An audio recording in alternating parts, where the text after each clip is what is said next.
雖然深圳地鐵1號線呢已經運作咗幾十年，但係沿路上嘅吃喝玩樂景點真係數之不盡啦。今日10幾個團友經過咗5個地鐵站，一齊飲中茶，去訪歐小鎮食布甸兔、睇電影，同埋食上海菜，一於玩盡羅湖同埋南山區。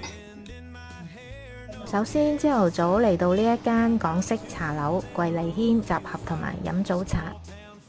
雖然係叫做飲茶，其實主要都係食點心嘅。呢一間店最聞名嘅呢，就係呢一個皮脆鮮蝦春卷啦，果然令人一食回味啊！其他嗰啲點心都好精緻噶，每位嘅消費都只係50蚊人民幣有找。飲完茶之後就要去參觀第一個景點啦，就係呢一個梅拉尼亞小鎮啦。佢係位於世界之窗旁邊嘅一個免費入場嘅主題區域。佢係模仿歐洲嘅建築物㗎。呢度真係好靚啊，因為色彩繽紛，好多人都嚟呢度打卡㗎。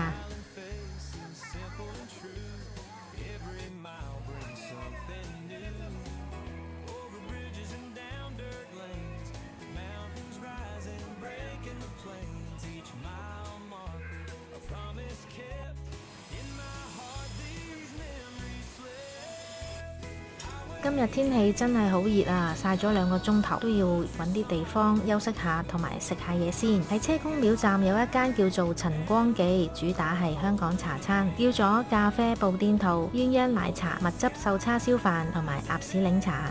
食完下午茶之後，就去老街站睇戲，喺東門核客影城嗰度入場睇呢一套《你想活出怎樣的人生》。故事大概係講一個叫做本田潤一嘅15歲男仔，喺佢舅父嘅智慧引導之下，走出青少年時期，面對精神成長。睇完戲仲有啲時間，順便就去咗附近嗰度修甲，喺南塘商業廣場嘅群心美甲嗰度，用咗50蚊人民幣做 QQ 甲，效果都唔差㗎喎。喺附近嘅百貨廣場嗰度見到有一間細鋪頭，原來係一間美容批發商店，叫做菲絲化妝。呢度都接受零售生意㗎喎，見到有好多唔同類型嘅美容嘅產品啦，有嗰啲扮靚嘅工具啦咁樣，我就買咗化妝毛筆同埋閃光珠片呢啲小工具。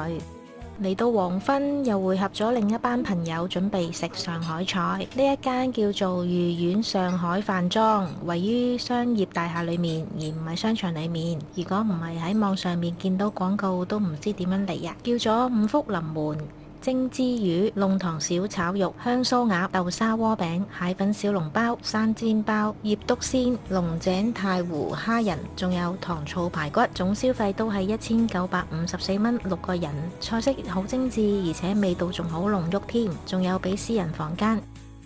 影片中嘅景點資料呢，大家可以去下面嘅資訊欄嗰度揾到㗎。